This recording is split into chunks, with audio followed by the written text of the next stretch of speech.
Selamat datang di ruang buku. Taksonomi Bloom atau Bloom's Taxonomy adalah sebuah kerangka klasifikasi tujuan pembelajaran yang disusun oleh Benjamin Bloom dan timnya pada tahun 1956. Tujuan utamanya adalah untuk membantu guru, dosen, atau pendidik dalam 1. Merumuskan tujuan pembelajaran. 2. Menyusun materi metode pengajaran. 3. Mendesain evaluasi atau asesmen sesuai tingkat kemampuan berpikir siswa. Kata taksonomi sendiri bermakna sistem pengelompokan atau klasifikasi suatu hal berdasarkan ciri-ciri tertentu yang biasanya secara hierarkis atau bertingkat, sehingga lebih mudah dipelajari, dipahami, dan digunakan dalam penelitian maupun praktik. Dan untuk taksonomi Bloom merupakan klasifikasi tujuan pembelajaran berdasarkan tingkat berpikir pelajar. Kali ini, Ruang Buku akan membahas sebuah buku yang berjudul A Taxonomy for Learning, Teaching, and Assessing yang disusun oleh Lorin W. Anderson dan David R. Krathwohl tahun 2001. Buku ini merupakan revisi dari teori taksonomi Bloom. Mari kita membahas poin-poin penting dari buku A Taxonomy for Learning, Teaching, and Assessing. Revisi taksonomi Bloom. Bloom membuat taksonomi tahun 1956 dengan 6 level kognitif atau mengetahui, yakni 1. Knowledge atau pengetahuan, mengingat fakta, istilah, konsep dasar. 2. Comprehension atau pemahaman, memahami makna, dapat menjelaskan dengan kata sendiri. 3. Application atau penerapan, menggunakan informasi pengetahuan dalam situasi baru. 4. Analisis atau analisis, memecah informasi menjadi bagian-bagian untuk memahami struktur. 5. Sintesis atau sintesis, menyusun bagian-bagian menjadi sesuatu yang baru.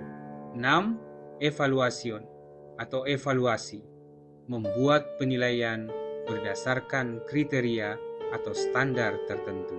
Kemudian Anderson dan Krathwohl merevisi level kognitif tersebut menjadi 1. Remember atau mengingat, menyebutkan fakta atau informasi.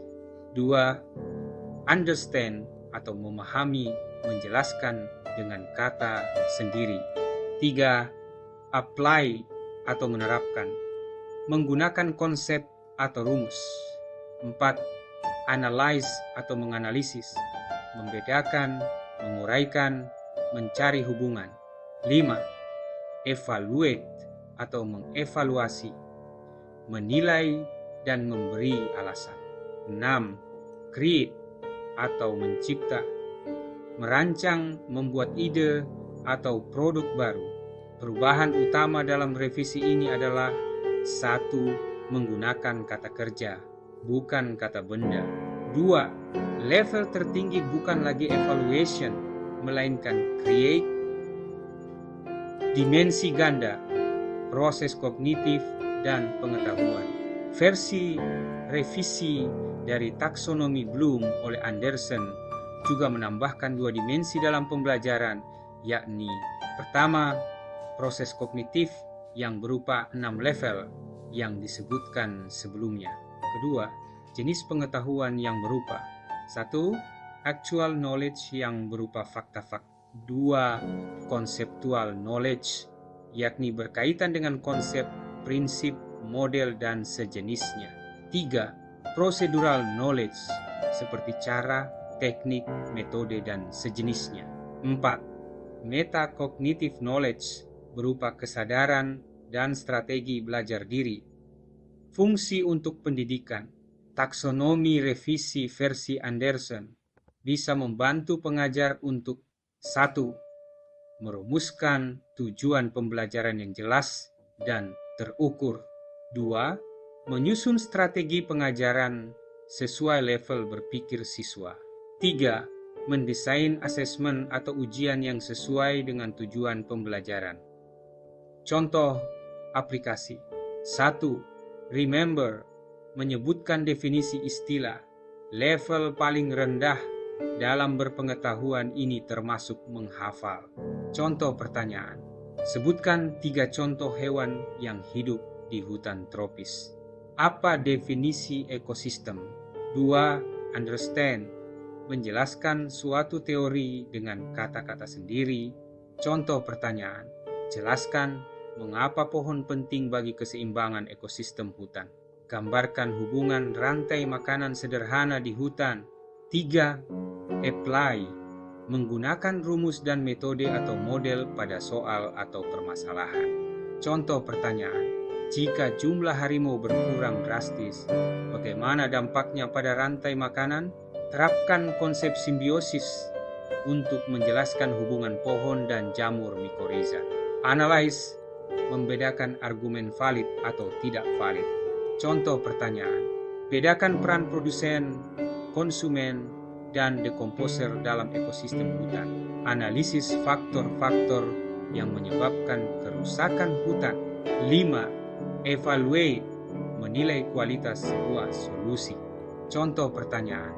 Menurutmu, apakah lebih baik melindungi hutan dengan konservasi total atau pemanfaatan terbatas? Jelaskan alasannya. Nilai efektivitas program reboisasi di suatu daerah berdasarkan data hasil penelitian. 6. Create, merancang model, produk atau solusi baru. Contoh pertanyaan. Rancang program sederhana untuk menjaga keseimbangan ekosistem hutan di daerahmu. Buat poster atau video edukasi tentang pentingnya menjaga ekosistem hutan. Level kognitif dan tingkat pendidikan formal. Bila level berpengetahuan tersebut dipetakan pada tingkat pendidikan formal, maka tingkat pendidikan dasar dan menengah secara umum memenuhi level 1 dan 2. Remember dan understand.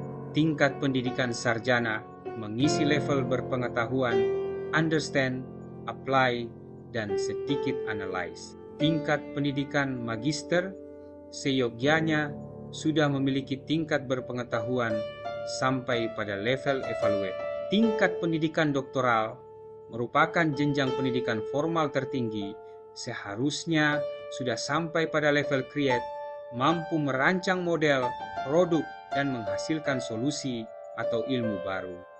Perubahan filosofis, taksonomi Bloom versi revisi oleh Anderson dan Krathwohl lebih menekankan proses aktif belajar, bukan sekedar klasifikasi tujuan, memberikan panduan agar guru bisa lebih fleksibel dalam menyesuaikan level pembelajaran dengan kebutuhan peserta didik. Dampak global. Sejak diterbitkan, taksonomi revisi ini banyak dipakai di berbagai negara untuk 1. Kurikulum sekolah dan universitas. 2. Pengembangan soal ujian. 3. Pelatihan guru. 4. Evaluasi capaian pembelajaran. Kesimpulan, taksonomi Bloom adalah alat konseptual untuk meningkatkan kualitas pendidikan.